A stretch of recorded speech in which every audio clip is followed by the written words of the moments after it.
रुपाली चाकणकर यांना आता दुसरा धक्का। एनसीपीचं महिला प्रदेशाध्यक्षपद सुद्धा त्यांच्या हातून गेलं।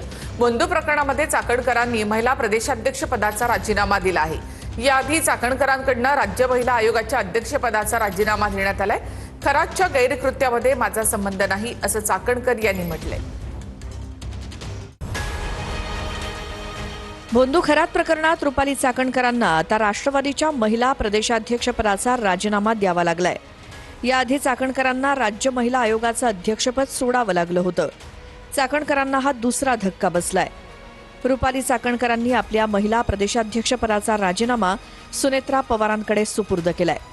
यावेळी चाकणकरांनी सोशल मीडियावर पोस्ट करत आपली भूमिका पुन्हा एकदा स्पष्ट केली। राजीनाम्यानंतर चाकणकर काय म्हणाल्या? खरात प्रकरणाबाबत पहिल्या दिवशीच मी माझी भूमिका स्पष्ट केली। त्याच्या आर्थिक व्यवहारात गैरकृत्यात दुरान्वय संबंध नाही। आजही ती स्पष्ट आणि ठाम भूमिका आहे। तपासात सर्व बाबी निष्पन्न होतीलच। खोटं, असत्य आणि पुरावा नसताना जे आरोप होत आहेत ते वेदनादायक आहे। हा तपास पारदर्शकपणे आणि निष्पक्षपणे व्हावा ही माझी मागणी आहे। मी यापूर्वीच मुख्यमंत्री, उपमुख्यमंत्री आणि पोलीस महासंचालकांकडे ही मागणी केली। उपमुख्यमंत्री सुनेत्रा पवारांशी फोनद्वारे झालेल्या चर्चेनुसार मी माझ्या राष्ट्रवादी काँग्रेस महिला प्रदेशाध्यक्षपदाचा राजीनामा देत आहे।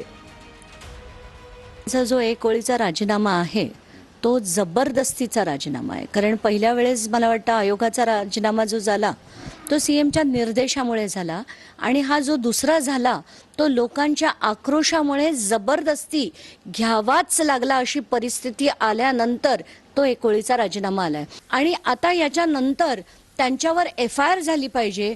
जी प्रकरणं त्यांनी दाबली, ज्याच्यात त्यांनी हस्तक्षेप केला त्या प्रत्येक प्रकरणात उघडकीस आणून त्यांच्यावर कारवाई झाली पाहिजे। आता त्यांचा जो आहे तो राजीनामा तब्बल अशोक खरातला 10 दिवस अटक केल्यानंतर आलेला आहे आणि आता दोन्ही राजीनामे दिल्यामुळं त्यांच्या जो आहे तो तपासाचा मार्ग मोकळा झालेला आहे। SIT लवकरच त्यांना जे आहे ते तपासासाठी बोलवून घेईल आणि अनेक गोष्टी ज्या आहेत त्या जनतेच्या समोर येतील। त्यांची चौकशी होणे, त्यांचा कुठं हस्तक्षेप आहे, कुठं संबंध आलेला आहे, ती कायदेशीर कारवाई तर त्यांच्यावर होणार।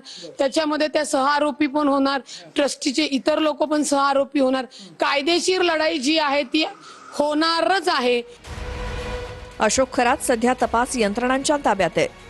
सध्या SIT कडून त्याचा कसून तपास सुरू आहे। चाकणकरांनाही या प्रकरणात सहआरोपी करण्याची मागणी विरोधकांकडून केली जाते।